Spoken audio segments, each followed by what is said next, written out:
Mount Abu में India news की खबर का बड़ा असर देखने को मिला। राजस्थान के स्वायत्त शासन मंत्री शक्ति धारीवाल ने की विधानसभा में घोषणा।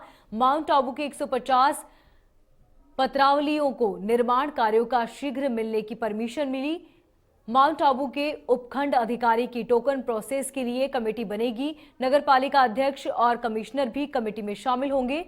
15 दिन में टोकन मंजूरी नहीं मिलने पर डीम्ड स्वीकृति नहीं दी जाएगी। सिरोही के विधायक संयम ने विधानसभा में मामला उठाया था। कहा था कि जनता परेशान हो रही है, टोकन व्यवस्था भ्रष्टाचार का अड्डा बन चुका है। हम हैं आज पश्चिम भारत एवं राजस्थान के इकलौते हिल स्टेशन माउंट आबू में।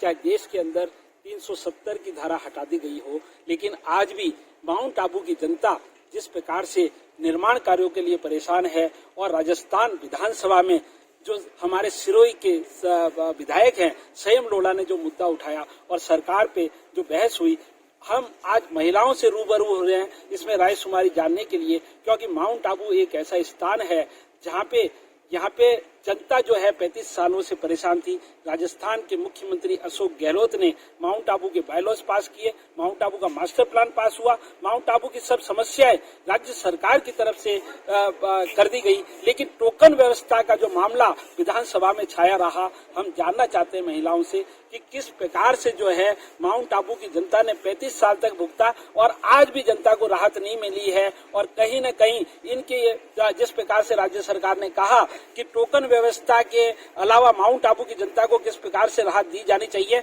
हम संयम लोढ़ा तक और राज्य सरकार तक पहुंचाना चाहते हैं कि क्या ये महिलाएं चाहती हैं कि किस प्रकार से ये समस्या का हल हो सकता है। तो आप बताइए कि राज्य माउंट आबू जो है 35 सालों से तरह तरह के जो है पाबंदियों से जो है मुक्त अब होने लगा था, लेकिन उसके बावजूद भी जो है ना कहीं समस्या जो है, और आज सिरोही के विधायक जो है वो संयम लोढ़ा ने इस मुद्दे को विधानसभा में ले गए और विधानसभा में उठाया। आप क्या कहना चाहती हैं? संयम लोढ़ा जी ने इस मुद्दे को विधानसभा में उठाया, बहुत अच्छी बात है, लेकिन हम ये बात है कि समस्या के आने के बाद भी आज दिन तक इसमें राहत नहीं मिल पाई है। माउंट आबू को तो नहीं मिल पाई है।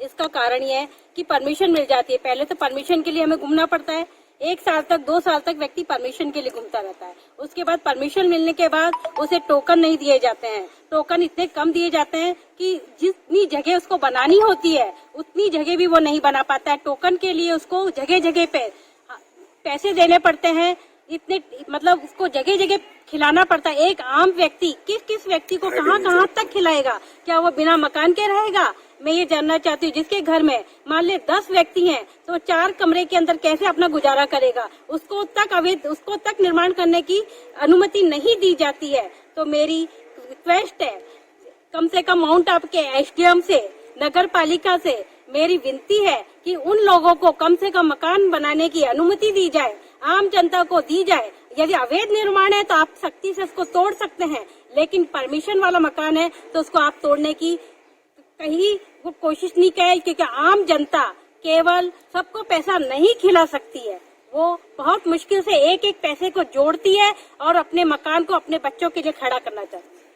माउंट आबू में जिस प्रकार से ये समस्या चली आ रही है, माउंट आबू की एक सबसे बड़ी जो समस्या है वो ये है कि माउंट आबू के जो कई युवक हैं उनकी शादी इस प्रकार से नहीं हो रही है। हम 100 से 125 युवकों से करीबन परिचय ले चुके हैं कि उनकी शादी इसलिए नहीं हो रही है कि उनके घर में कमरा नहीं है, और उसकी जिम्मेदार कहीं ना कहीं सरकार, कहीं ना कहीं पूर्व में जो चले मामले हैं, लेकिन अब कहीं राहत देने की बात आई है। तो अब कहीं ना कहीं आप क्या कहना चाहती हैं? मैं तो यही कहना चाहती हूँ कि कम से कम नगर पालिका या एसडीएम साहब को ये सोचना चाहिए कि कम से कम जो टोकन व्यवस्था उन्होंने चालू करी है वो बंद कर दे और आम जनता को परेशान ना करे। आम जनता इतनी परेशान हो गई। आज मेरे को भी मेरे बेटे की शादी करनी है, लेकिन रखूंगी कहाँ बहू को? तो कमरा है नहीं मेरे घर में, मैं बहू को रखूंगी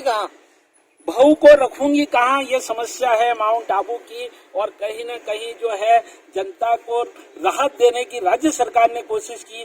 नीचे के स्तर पे जो है ये कहीं ना कहीं समस्या जो है अभी भी हल नहीं हुई है। और जिस प्रकार से क्या कहना चाहेंगे कि विधानसभा में संयम रोड़ा ने इस मामले को उठाया और राज्य सरकार ने जिस प्रकार से कहा कि किस प्रकार से हम इस टोकन व्यवस्था का राहत दे पाए, आप क्या सुझाव देना चाहते हैं? संयम लोढ़ा जी ने जो ये प्रश्न उठाया उनके लिए मैं आभार प्रकट करूंगी कि उन्होंने एक छोटे से माउंट आबू क्षेत्र के लिए आवाज उठाई है।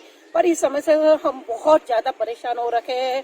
टोकन व्यवस्था से एक तरीके से भ्रष्टाचारी हो रखा है। हम चाहते हैं टोकन व्यवस्था में कुछ इस तरीके की व्यवस्था की जाए कि अगर जिसको परमिशन दी जाती है वो कहता है कि मुझे इतने ट्रक की ये इतने सीमेंट की आवश्यकता है तो आप उतनी की व्यवस्था कीजिए ना, मतलब। और जो वास्तव में अवैध निर्माण हो रहा है आप उनको रोकिए ना, मतलब। वैसे इतनी बड़ी बड़ी होटलें वाले और ये जो बड़े पैसे वाले लोग होते हैं वो अपने जैक की वजह से सब काम करवा लेते हैं, पर आम जनता क्यों नहीं करवा पा रही है? तो ये सारा कहाँ चीज गलती है, मतलब किसकी गलती है ये? और भुगत तो आम जनता को ही मतलब वो होना पड़ रहा है, मतलब। तो वो क्या करे क्या तो नहीं करे? कहीं न कहीं जो है इन्होंने कहा है कि जिसको परमिशन दी जाती है उसे कितना मटेरियल चाहिए, वहीं पे पूरी की पूरी जो है नाके पे लिस्ट दे दी जाए। उससे ज्यादा अगर वो मटेरियल आता है तो कहीं न कहीं उसे रोका जाए या अवैध निर्माण को रोका जाए। क्या कहना चाहते हैं आप? अगर मास्टर प्लान लागू हो गया है माउंट आबू में फिर उसकी परमिशन क्यों नहीं देते? अगर बायलॉज भी पास हो गया है उसकी परमिशन देनी चाहिए। जिसका ग्राउंड फ्लोर है उसका 2 फ्लोर का परमिशन मिला है तो उसको देना चाहिए परमिशन, क्योंकि बायलॉज पास हो गया, मास्टर प्लान लागू हो गया, फिर इसका क्या मतलब? बायलॉज पास हो चुका है और उसके बाद में जो है मास्टर प्लान पास हो चुका है, लेकिन जनता की समस्या अभी भी पूरी नहीं हुई है।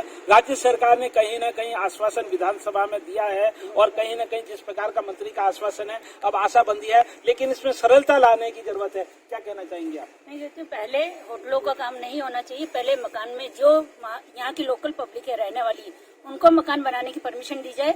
होटलों वाले तो अपना बिजनेस करने के लिए मकान आगे से आगे बढ़ाते हैं और वो उन सब सक्षम में है, अपना पैसा और आगे से आगे खिला के कर लेते हैं। और जो आम जनता यहाँ की लोकल पब्लिक जिनकी पैदाइशी यहीं की है, उनको है ना मकान में रहने की बहुत प्रॉब्लम होती है, तो उनको मकान बनवाने की परमिशन पहले मिलनी चाहिए। तो जिस प्रकार से हमने सुना कि जो समस्याएं हैं बहुत हैं, लेकिन कहीं न कहीं राज्य सरकार इसका समाधान निकाले, माउंट आबू की जनता की जो टोकन व्यवस्था है उसे समाप्त करके नया तरीका निकाल के और जिसको परमिशन मिले उसको उसकी समस्या दूर करे। कैमरा पर्सन मुकेश के साथ अनिल हरन, इंडिया न्यूज, माउंट आबू।